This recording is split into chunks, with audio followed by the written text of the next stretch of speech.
Harry Potter and the Order of the Phoenix, Chapter 21, The Eye of the Snake. Hermione plowed her way back to Hagrid's cabin through 2 feet of snow on Sunday morning. Harry and Ron wanted to go with her, but their mountain of homework had reached an alarming height again, so they remained grudgingly in the common room, trying to ignore the gleeful shouts drifting up from the grounds outside, where students were enjoying themselves skating on the frozen lake, tobogganing, and, worst of all, bewitching snowballs to zoom up to Gryffindor Tower and rap hard on the windows. "Oi!" bellowed Ron, finally losing patience and sticking his head out of the window. "I am a prefect, and if one more snowball hits this window—" Ouch! He withdrew his head sharply, his face covered in snow. "It's Fred and George," he said bitterly, slamming the window behind him. "Gits." Hermione returned from Hagrid's just before lunch, shivering slightly, her robes damp to the knees. "So," said Ron, looking up when she entered, "got all his lessons planned for him?" "Well, I tried," she said dully, sinking into a chair beside Harry. She pulled out her wand and gave it a complicated little wave so that hot air streamed out of the tip. She then pointed this at her robes, which began to steam as they dried out. "He wasn't even there when I arrived. I was knocking for at least half an hour, and then he came stumping out of the forest." Harry groaned. The Forbidden Forest was teeming with the kind of creatures most likely to get Hagrid the sack. "What's he keeping in there? Did he say?" he asked. "No," said Hermione miserably. "He says he wants them to be a surprise. I tried to explain about Umbridge, but he just doesn't get it. He kept saying nobody in their right mind would rather study gnarls than chimeras. Oh, I don't think he's got a chimera," she added at the appalled look on Harry and Ron's faces. "But that's not for lack of trying. From what he said about how hard it is to get eggs, I don't know how many times I've told him he'd be better off following Grubbly Plank's plan. I honestly don't think he listened to half of what I said. He's in a bit of a funny mood, you know. He still won't say how he got all those injuries." Hagrid's reappearance at the staff table at breakfast next day was not greeted by enthusiasm from all students. Some, like Fred, George, and Lee, roared with delight and sprinted up the aisle between the Gryffindor and Hufflepuff tables to wring Hagrid's enormous hand. Others, like Parvati and Lavender, exchanged gloomy looks and shook their heads. Harry knew that many of them preferred Professor Grubbly Plank's lessons, and the worst of it was that a very small, unbiased part of him knew that they had good reason. Grubbly Plank's idea of an interesting class was not one where there was a risk that somebody might have their head ripped off. It was with a certain amount of apprehension that Harry, Ron, and Hermione headed down to Hagrid's on Tuesday, heavily muffled against the cold. Harry was worried not only about what Hagrid might have decided to teach them, but also about how the rest of the class, particularly Malfoy and his cronies, would behave if Umbridge was watching them. However, the High Inquisitor was nowhere to be seen as they struggled through the snow towards Hagrid, who stood waiting for them on the edge of the forest. He did not present a reassuring sight. The bruises that had been purple on Saturday night were now tinged with green and yellow, and some of his cuts still seemed to be bleeding. Harry could not understand this. Had Hagrid perhaps been attacked by some creature whose venom prevented the wounds it inflicted from healing? As though to complete the ominous picture, Hagrid was carrying what looked like half a dead cow over his shoulder. "We're working in here today," Hagrid called happily to the approaching students, jerking his head back at the dark trees behind him. "Bit more sheltered. Anyway, they prefer the dark." "What prefers the dark?" Harry heard Malfoy say sharply to Crabbe and Goyle, a trace of panic in his voice. "What did he say prefers the dark? Did you hear?" Harry remembered the only other occasion on which Malfoy had entered the forest before now. He had not been very brave then either. He smiled to himself. After the Quidditch match, anything that caused Malfoy discomfort was all right with him. "Ready?" said Hagrid cheerfully, looking around at the class. "Right, well, I've been saving a trip into the forest for your 5th year. Thought we'd go and see these creatures in their natural habitat. Now, what we're studying today is pretty rare. I reckon I'm probably the only person in Britain who's managed to train them." "And you're sure they're trained, are you?" said Malfoy, the panic in his voice even more pronounced. "Only it wouldn't be the first time you'd brought wild stuff to class, would it?" The Slytherins murmured agreement, and a few Gryffindors looked as though they thought Malfoy had a fair point, too. "Course they're trained," said Hagrid, scowling and hoisting the dead cow a little higher on his shoulder. "So what happened to your face, then?" demanded Malfoy. "Mind your own business," said Hagrid angrily.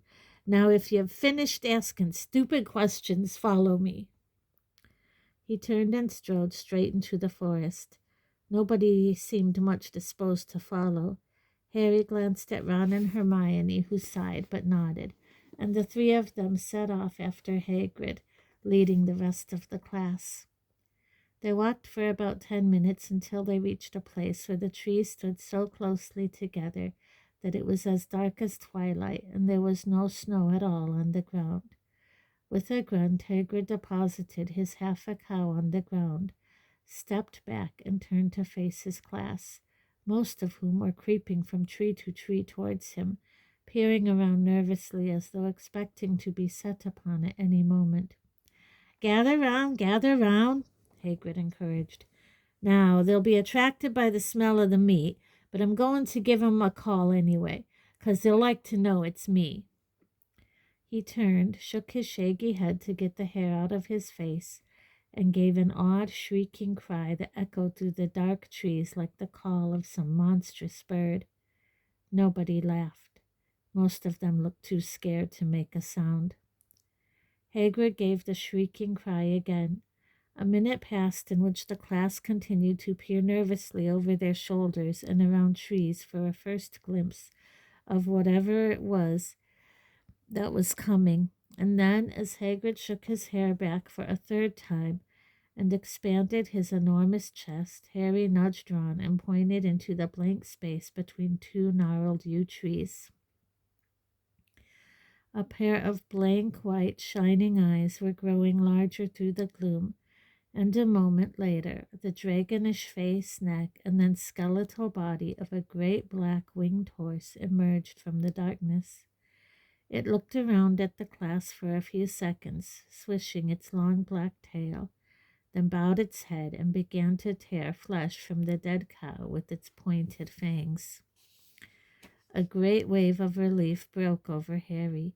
Here at last was proof that he had not imagined these creatures, that they were real. Hagrid knew about them too.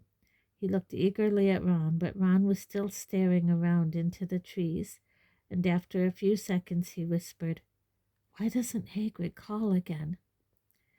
Most of the rest of the class were wearing expressions as confused and nervously expectant as Ron's, and were still gazing everywhere but at the horse standing in front feet from them.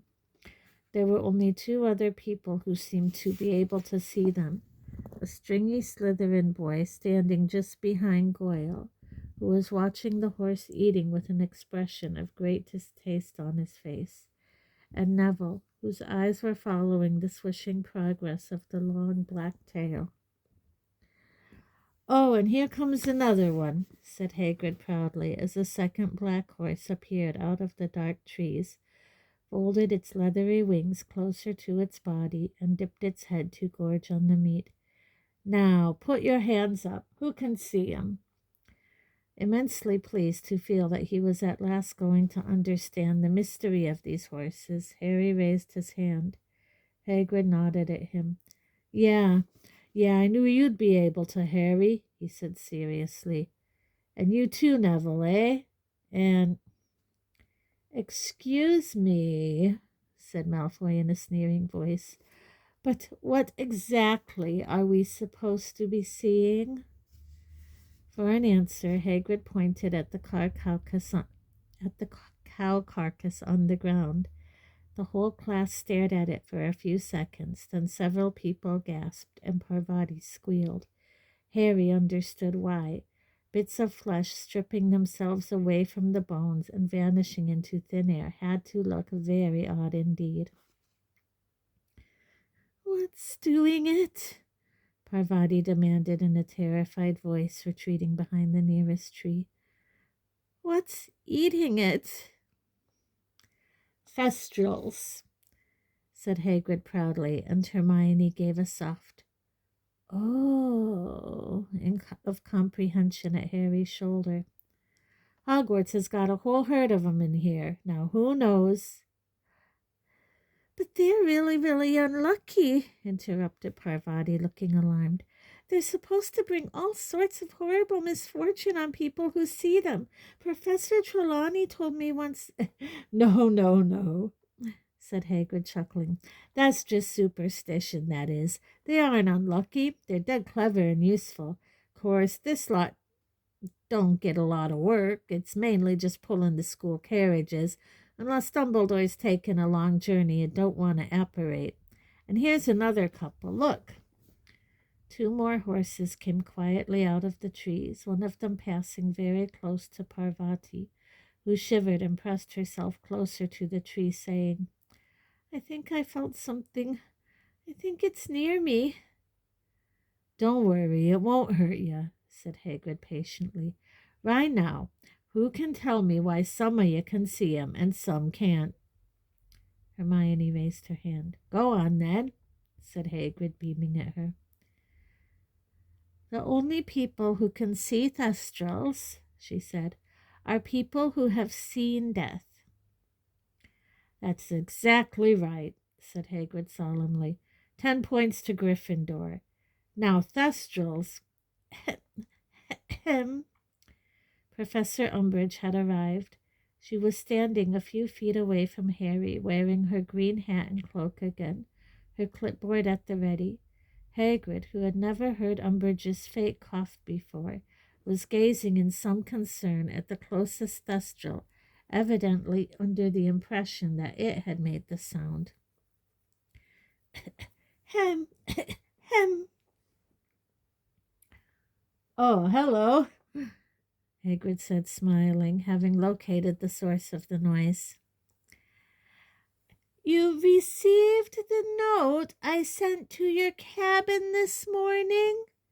said Umbridge in the same loud, slow voice she had used with him earlier, as though she were addressing somebody both foreign and very slow.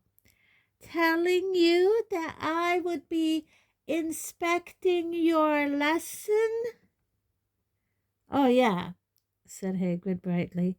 "Glad you found the place all right. Well, as you can see, or I don't know, can you? We're doing Thestrals today."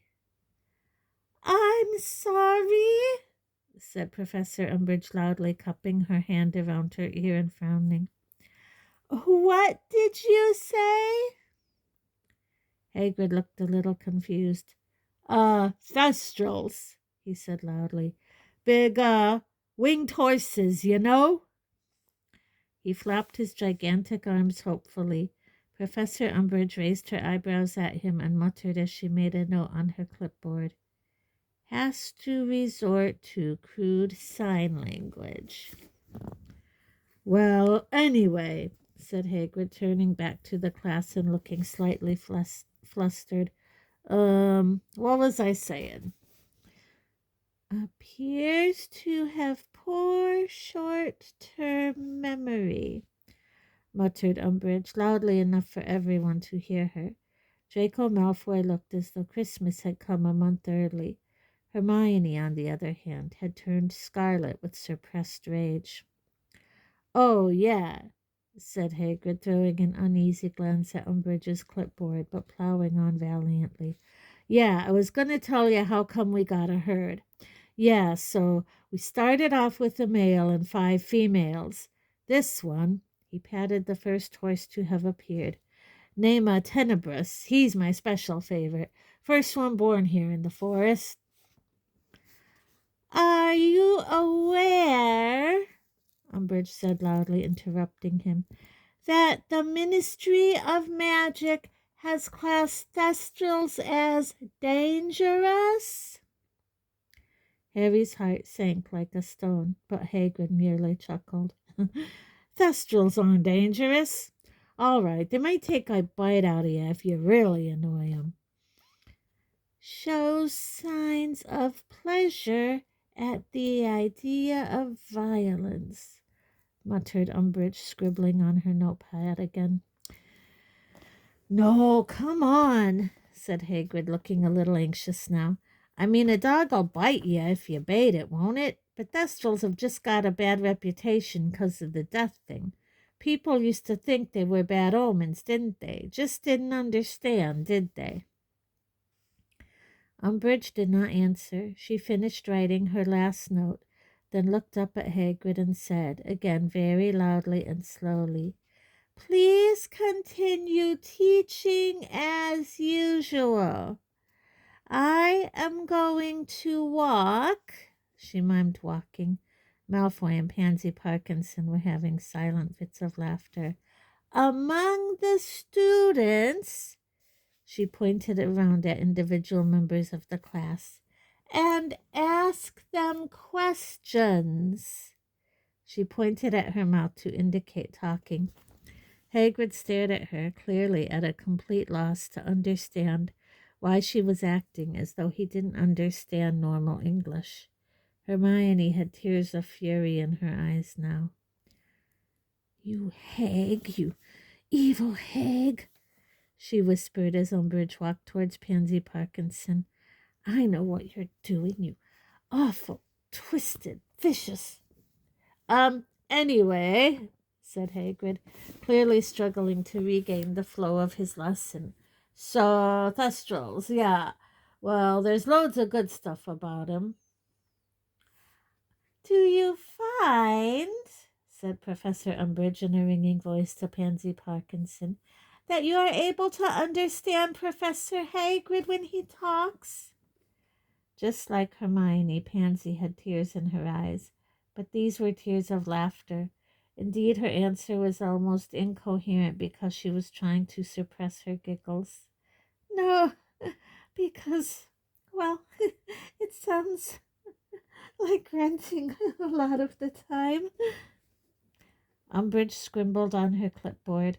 The few unbruised bits of Hagrid's face flushed, but he tried to act as though he had not heard Pansy's answers.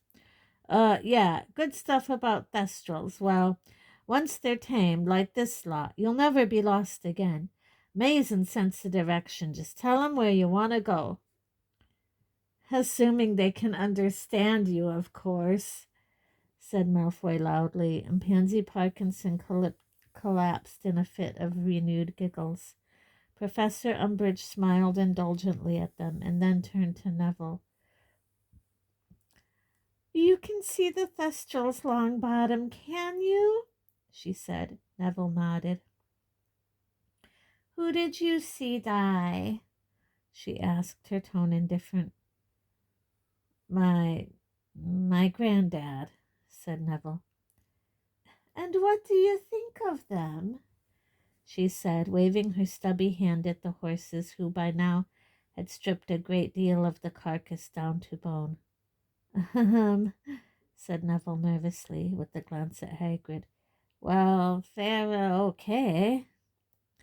Students are too intimidated to admit they are frightened, muttered Umbridge, making another note on her clipboard. No, said Neville, looking upset. No, I'm not scared of them.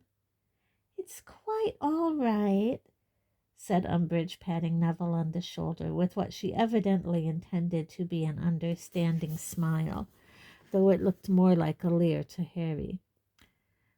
Well, Hagrid, she turned to look up at him again, speaking once more in that loud, slow voice. I think I've got enough to be getting on with. You will receive, she mimed, taking something from the air in front of her, the results of your inspection, she pointed at the clipboard, in 10 days' time.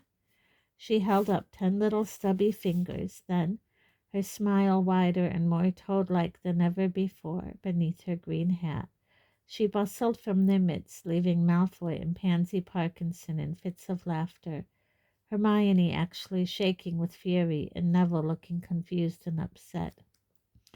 "That foul, lying, twisted old gargoyle!" stormed Hermione half an hour later as they made their way back up to the castle through the channels they had made earlier in the snow. "You see what she's up to. It's her thing about half-breeds all over again. She's trying to make out Hagrid some kind of dim-witted troll, just because he had a giantess for a mother. And, oh, it's not fair. That really wasn't a bad lesson at all. I mean, all right, if it had been Blast-ended Scroots again, but Thestrals are fine. In fact, for Hagrid, they're really good." "Umbridge said they're dangerous," said Ron. "Well, it's like Hagrid said. They can look after themselves," said Hermione impatiently. "And I suppose a teacher like Grubbly Plank wouldn't usually show them to us before Newt level, but, well, they are very interesting, aren't they? The way some people can see them and some can't. I wish I could." "Do you?" Harry asked her quietly. She looked suddenly horror-struck. "Oh, Harry, I'm sorry. No, of course I don't. That was a really stupid thing to say." "It's okay," he said quickly. "Don't worry." "I'm surprised so many people could see them," said Ron. 3 in a class." "Yeah, Weasley, we were just wondering," said a malicious voice. Unheard by any of them in the muffling snow, Malfoy, Crabbe, and Goyle were walking along behind them. "Do you reckon if you saw someone snuff it, you'd be able to see the quaffle better?" He, Crabbe, and Goyle roared with laughter as they pushed past on their way to the castle, then broke into a chorus of "Weasley is our king." Ron's ears turned scarlet. "Ignore them, just ignore them," intoned Hermione, pulling out her wand and performing the charm to produce hot air again, so that she could melt them an easier path through the untouched snow between them and the greenhouses. December arrived, bringing with it more snow and a positive avalanche of homework for the fifth years. Ron and Hermione's prefect duties also became more and more onerous as Christmas approached. They were called upon to supervise the decoration of the castle. "You try putting up tinsel when Peeves has got the other end and is trying to strangle you with it," said Ron. To watch over first and second years spending their break times inside because of the bitter cold. "And they're cheeky little snot rags, you know. We definitely weren't that rude when we were in first year," said Ron. And to patrol the corridors in shifts with Argus Filch, who suspected that the holiday spirit might show itself in an outbreak of wizard duels. "He's got dung for brains, that one," said Ron furiously. They were so busy that Hermione had even stopped knitting elf hats and was fretting that she was down to her last 3. "All those poor elves I haven't set free yet, having to stay here over Christmas because there aren't enough hats." Harry, who had not had the heart to tell her that Dobby was taking everything she made, bent lower over his history of magic essay. In any case, he did not want to think about Christmas. For the first time in his school career, he very much wanted to spend the holidays away from Hogwarts.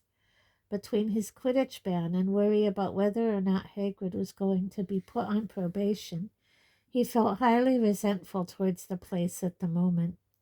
The only thing he really looked forward to were the DA meetings, and they would have to stop over the holidays, as nearly everybody in the DA would be spending the time with their families. Hermione was going skiing with her parents, something that greatly amused Ron, who had never heard of muggles strapping narrow strips of wood onto their feet to slide down mountains. Ron was going home to the Burrow. Harry endured several days of envy before Ron said, in response to Harry asking him how he was going to get home for Christmas, "But you're coming too, didn't I say? Mom wrote and told me to invite you weeks ago." Hermione rolled her eyes, but Harry's spirits soared. The thought of Christmas at the Burrow was truly wonderful, though slightly marred by Harry's guilty feeling that he would not be able to spend the holiday with Sirius.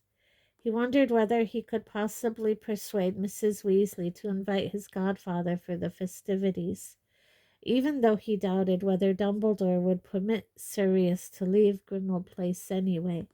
He could not help but think that Mrs. Weasley might not want him. They were so often at loggerheads. Sirius had not contacted Harry at all since his last appearance in the fire, and although Harry knew that with Umbridge on constant watch it would be unwise to attempt to contact him, he did not like to think of Sirius alone in his mother's old house, perhaps pulling a lonely cracker with Kreacher.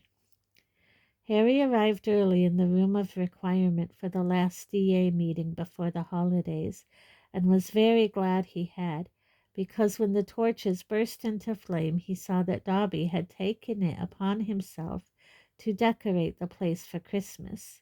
He could tell the elf had done it because nobody else would have strung 100 golden baubles from the ceiling, each showing a picture of Harry's face and bearing the legend, "Have a Merry Christmas."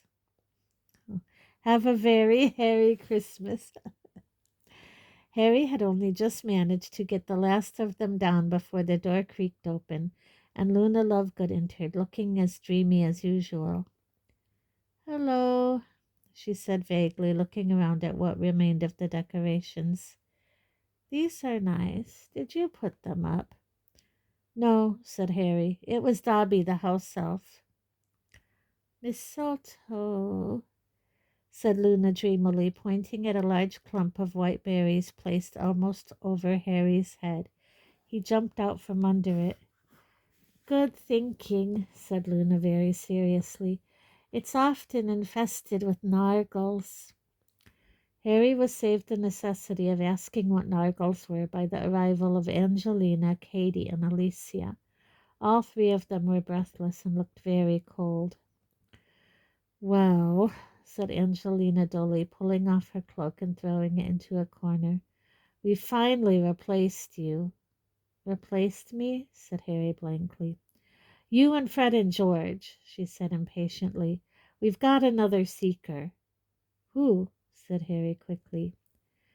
"Ginny Weasley," said Katy. Harry gaped at her. "Yeah, I know," said Angelina, pulling out her wand and flexing her arm. "But she's pretty good, actually. Nothing on you, of course," she said, throwing him a very dirty look. "But as we can't have you—" Harry bit back the retort he was longing to utter. Did she imagine for a second that he did not regret his expulsion from the team 100 times more than she did? "And what about the beaters?" he asked, trying to keep his voice even. "Andrew Kirk," said Alicia without enthusiasm, "and Jack Sloper. Neither of them were brilliant, but compared to the rest of the idiots who turned up." The arrival of Ron, Hermione, and Neville brought this depressing discussion to an end, and within 5 minutes the room was full enough to prevent Harry seeing Angelina's burning, reproachful looks. "Okay," he said, calling them all to order. "I thought this evening we should just go over the things we've done so far, because it's the last meeting before the holidays, and there's no point starting anything new right before a 3-week break." "We're not doing anything new?" said Zacharias Smith in a disgruntled whisper loud enough to carry through the room. "If I'd known that, I wouldn't have come." "We're all really sorry Harry didn't tell you then," said Fred loudly. Several people sniggered. Harry saw Cho laughing and felt the familiar swooping sensation in his stomach, as though he had missed a step going downstairs. "We can practice in pairs," said Harry. "We'll start with the impediment jinx for 10 minutes. Then we can get out the cushions and try stunning again." They all divided up obediently. Harry partnered Neville as usual. The room was soon full of intermittent cries of "Impedimenta!" People froze for a minute or so, during which their partner would stare aimlessly around the room watching other pairs at work, then would unfreeze and take their turn at the jinx. Neville had improved beyond all recognition. After a while, when Harry had unfrozen 3 times in a row, he had Neville join Ron and Hermione again so that he could walk around the room and watch the others. When he passed Cho, she beamed at him. He resisted the temptation to walk past her several more times. After 10 minutes on the impediment jinx, they laid out cushions all over the floor and started practicing stunning again. Space was really too confined to allow them all to work the spell at once. Half the group observed the others for a while, then swapped over. Harry felt himself positively swelling with pride as he watched them all. True, Neville did stun Padma Patil rather than Dean, at whom he had been aiming, but it was a much closer miss than usual, and everybody else had made enormous progress. At the end of an hour, Harry called a halt.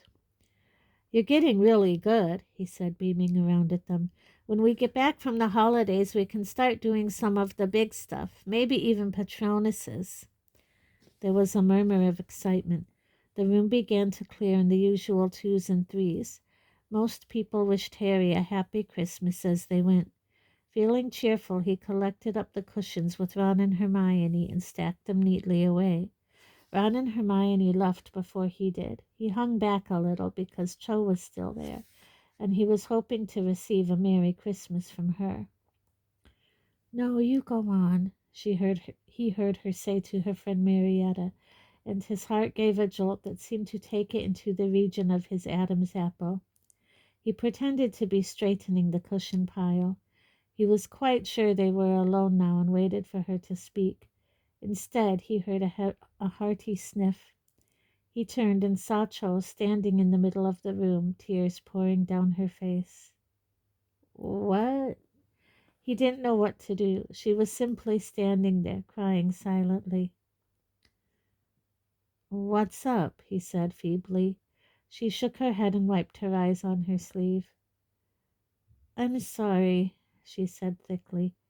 "I suppose it's just learning all this stuff. It just makes me wonder whether if he'd known it all, he'd still be alive."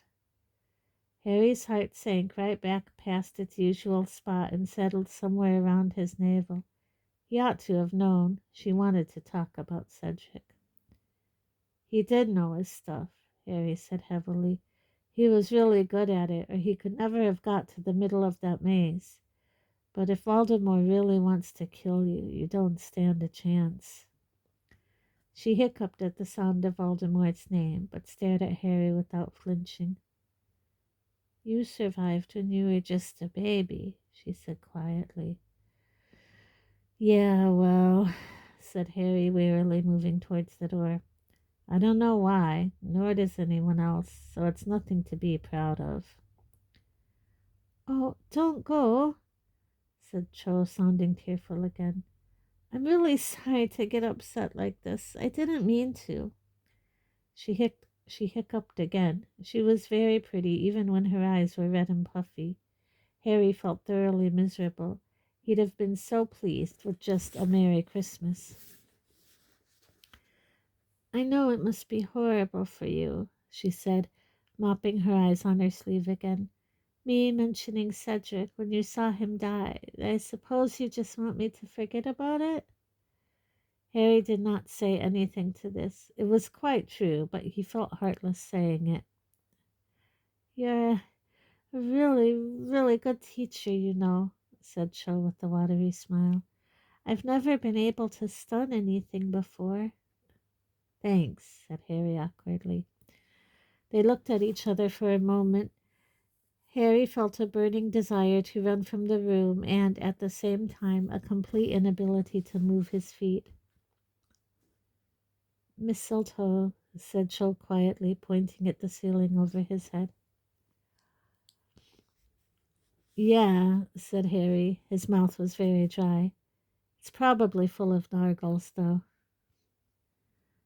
What are nargles? No idea, said Harry. She had moved closer. His brain seemed to have been stunned. You'd have to ask Luna, I mean. Cho made a funny noise halfway between a sob and a laugh. She was even nearer to him now. He could have counted the freckles on her nose. I really like you, Harry. He could not think. A tingling sensation was spreading through him, paralyzing his arms, legs, and brain. She was much too close. He could see every tear clinging to her eyelashes. He returned to the common room half an hour later to find Hermione and Ron in the best seats by the fire. Nearly everybody else had gone to bed. Hermione was writing a very long letter. She had already filled half a roll of parchment, which was dangling from the edge of the table. Ron was lying on the hearthrug, trying to finish his transfiguration homework. What kept you? He asked as Harry sank into the armchair next to Hermione's. Harry didn't answer. He was in a state of shock. Half of him wanted to tell Ron and Hermione what had just happened, but the other half wanted to take the secret with him to the grave. Are you all right, Harry? Hermione asked, peering at him over the tip of her quill. Harry gave a half-hearted shrug. In truth, he didn't know whether he was all right or not. What's up? Said Ron, hoisting himself up on his elbow to get a clearer view of Harry. What's happened? Harry didn't quite know how to set about telling them, and still wasn't sure whether he wanted to. Just as he had decided not to say anything, Hermione took matters out of his hands. Is it Cho? She asked in a businesslike way. Did she corner you after the meeting? Numbly surprised, Harry nodded. Ron snickered, breaking off when Hermione caught his eye. So, what did she want? He asked in a mock casual voice. She, Harry began rather hoarsely. He cleared his throat and tried again. Did you kiss? Asked Hermione briskly. Ron sat up so fast he sent his ink bottle flying all over the rug. Disregarding this completely, he stared avidly at Harry. Well? He demanded. Harry looked from Ron's expression of mingled curiosity and hilarity to Hermione's slight frown and nodded. Ha! Ron made a triumphant gesture with his fist and went into a raucous peal of laughter that made several timid-looking second-years over beside the window jump. A reluctant grin spread over Harry's face as he watched Ron rolling around on the hearthrug. Hermione gave Ron a look of deep disgust and returned to her letter. Well, Ron said finally, looking up at Harry. How was it? Harry considered for a moment. Wet, he said truthfully. Ron made a noise that might have indicated jubilation or disgust. It was hard to tell.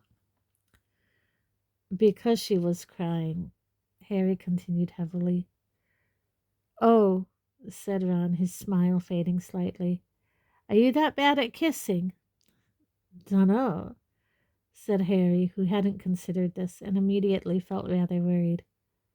Maybe I am. Of course you're not, said Hermione absently, still scribbling away at her letter. How do you know? Said Ron very sharply. Because Cho spends half her time crying these days, said Hermione vaguely. She does it at mealtimes, in the loos, all over the place. You'd think a bit of kissing would cheer her up, said Ron, grinning. Ron, said Hermione in a dignified voice, dipping the point of her quill into her inkpot. You are the most insensitive wart I have ever had the misfortune to meet. What's that supposed to mean? Said Ron indignantly. What sort of person cries when someone's kissing them? Yeah, said Harry slightly desperately. Who does? Hermione looked at the pair of them with an almost pitying expression on her face. Don't you understand how Cho's feeling at the moment? She asked. No, said Harry and Ron together. Hermione sighed and laid down her quill.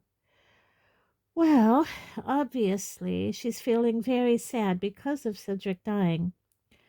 Then I expect she's feeling confused because she likes Cedric and now she likes Harry, and she can't work out who she likes best. Then she'll be feeling guilty, thinking it's an insult to Cedric's memory to be kissing Harry at all, and she'll be worrying about what everyone else might say about her if she starts going out with Harry. And she probably can't work out what her feelings towards Harry are anyway, because he was the one who was with Cedric when Cedric died. So that's all very mixed up and painful. Oh, and she's afraid she's going to be thrown off the Ravenclaw Quidditch team because she's been flying so badly.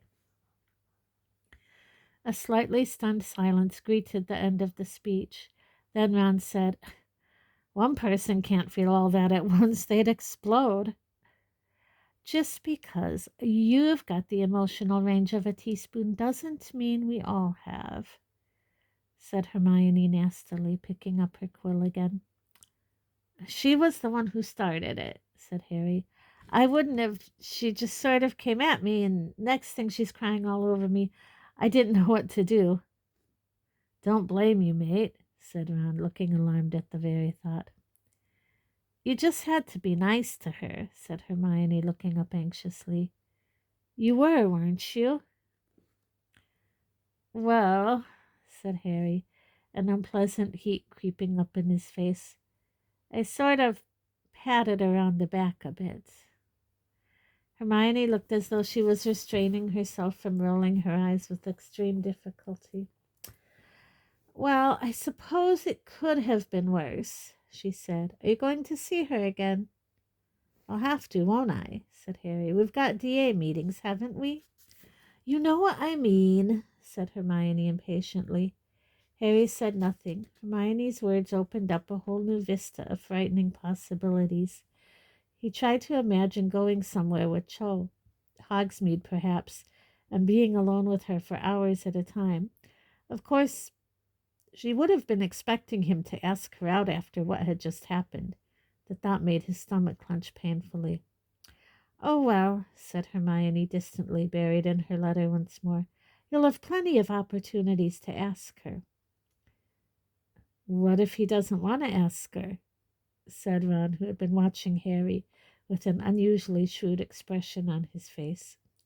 "Don't be silly," said Hermione vaguely.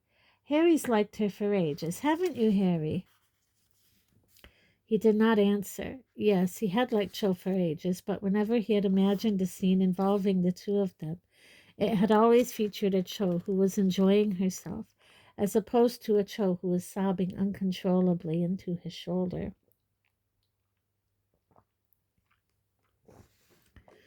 "Who are you writing the novel to, anyway?" Ron asked Hermione, trying to read the bit of parchment now trailing on the floor. Hermione hitched it up out of sight. "Victor." "Krum? How many other Victors do we know?" Ron said nothing but looked disgruntled. They sat in silence for another 20 minutes, Ron finishing his transfiguration essay with many snorts of impatience and crossings out, Hermione writing steadily to the very end of the parchment, rolling it up carefully and sealing it, and Harry staring into the fire, wishing more than anything that Sirius's head would appear there and give him some advice about girls. But the fire merely crackled lower and lower, until the red-hot embers crumbled into ash, and looking around, Harry saw that they were, yet again, the last ones in the common room. "Well, night," said Hermione, yawning widely as she set off up the girls' staircase. "What does she see in Krum?" Ron demanded, as he and Harry climbed the boys' stairs. "Well," said Harry, considering the matter, "I suppose he's older, isn't he? And he's an international Quidditch player." "Yeah, but apart from that," said Ron, sounding aggravated, "I mean, he's a grouchy git, isn't he?" "Bit grouchy, yeah," said Harry, whose thoughts were still on Cho. They pulled off their robes and put on pajamas in silence. Dean, Seamus, and Neville were already asleep. Harry put his glasses on his bedside table and got into bed, but did not pull up the hangings closed around his four-poster. Instead, he stared at the patch of starry sky visible through the window next to Neville's bed. If he had known this time last night that in 24 hours' time he would have kissed Cho Chang. "Night," grunted Ron somewhere to his right. "Night," said Harry. Maybe next time, if there was a next time, she'd be a bit happier. He ought to have asked her out. She had probably been expecting it and was now really angry with him. Or was she lying in bed, still crying about Cedric? He did not know what to think.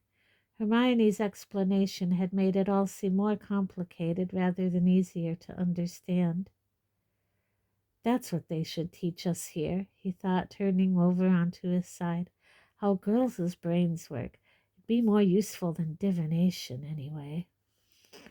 Neville snuffled in his sleep. An owl hooted somewhere out in the night. Harry dreamed he was back in the DA room. Cho was accusing him of luring her there under false pretenses. She said he had promised her 150 chocolate frog cards if she showed up. Harry protested. Cho shouted, "Cedric gave me loads of chocolate frog cards. Look!" And she pulled out a fistful of cards from inside her robes and threw them into the air. Then she turned into Hermione, who said, "You did promise her, you know, Harry. I think you'd better give her something else instead. How about your firebolt?" And Harry was protesting that he could not give Cho his firebolt because Umbridge had it. And anyway, the whole thing was ridiculous. He'd only come to the DA room to put up some Christmas baubles shaped like Dobby's head. The dream changed. His body felt smooth, powerful, and flexible. He was gliding between shining metal bars across dark, cold stone. He was flat against the floor, sliding along on his belly. It was dark, yet he could see objects around him shimmering in strange, vibrant colors. He was turning his head. At first glance, the corridor was empty, but no. A man was sitting on the floor ahead, his chin drooping onto his chest, his outline gleaming in the dark. Harry put out his tongue. He tasted the man's scent on the air. He was alive but drowsy, sitting in front of a door at the end of a corridor. Harry longed to bite the man, but he must master the impulse. He had more important work to do. But the man was stirring. A silver cloak fell from his legs as he jumped to his feet, and Harry saw his vibrant, blurred outline towering above him, saw a wand withdrawn from a belt. He had no choice. He reared high from the floor and struck once, twice, 3 times, plunging his fangs deeply into the man's flesh, feeling his ribs splinter beneath his jaws, feeling the warm gush of blood. The man was yelling in pain. Then he fell silent. He slumped backwards against the wall. Blood was splattering onto the floor. His forehead hurt terribly. It was aching, fit to burst. "Harry! Harry!" He opened his eyes. Every inch of his body was covered in icy sweat. His bed covers were twisted all around him like a straitjacket. He felt as though a white-hot poker were being applied to his forehead. "Harry!" Ron was standing over him, looking extremely frightened. There were more figures at the foot of Harry's bed. He clutched his head in his hands. The pain was blinding him. He rolled right over and vomited over the edge of the mattress. "He's really ill," said a scared voice. "Should we call someone?" "Harry! Harry!" He had to tell Ron. It was very important that he tell him. Taking great gulps of air, Harry pushed himself up in bed, willing himself not to throw up again, the pain half blinding him. "Your dad," he panted, his chest heaving. "Your dad's been attacked." "What?" said Ron uncomprehendingly. "Your dad. He's been bitten. It's serious. There was blood everywhere." "I'm going for help," said the same scared voice, and Harry heard footsteps running out of the dormitory. "Harry, mate," said Ron uncertainly, you were just dreaming." "No," said Harry furiously. It was crucial that Ron understand. "It wasn't a dream. Not an ordinary dream. I was there. I saw it. I did it. He could hear Seamus and Dean muttering, but did not care. The pain in his forehead was subsiding slightly, though he was still sweating and shivering feverishly. He retched again, and Ron leaped backwards out of the way. Harry, you're not well, he said shakily. Neville's gone for help. I'm fine, Harry choked, wiping his mouth on his pajamas and shaking uncontrollably. There's nothing wrong with me. It's your dad you've got to worry about. We need to find out where he is. He's bleeding like mad. It was a huge snake. He tried to get out of bed, but Ron pushed him back into it. Dean and Seamus were still whispering somewhere nearby. Whether 1 minute past or 10, Harry did not know. He simply sat there shaking, feeling the pain recede very slowly from his scar. Then there were hurried footsteps coming up the stairs, and he heard Neville's voice again. Over here, Professor. Professor McGonagall came hurrying into the dormitory in her tartan dressing gown, her glasses perched lopsidedly on the bridge of her bony nose. What is it, Potter? Where does it hurt? He had never been so pleased to see her. It was a member of the Order of the Phoenix he needed now, not someone fussing over him and prescribing useless potions. It's Ron's dad, he said, sitting up again. He's been attacked by a snake, and it's serious. I saw it happen. What do you mean you saw it happen? Said Professor McGonagall, her dark eyebrows contracting. I don't know. I was asleep, and then I was there. You mean you dreamed this? No, said Harry angrily. Would none of them understand? I was having a dream at first about something completely different, something stupid, and then this interrupted it. It was real. I didn't imagine it. Mr. Weasley was asleep on the floor, and he was attacked by a gigantic snake. There was a load of blood. He collapsed. Someone's got to find out where he is.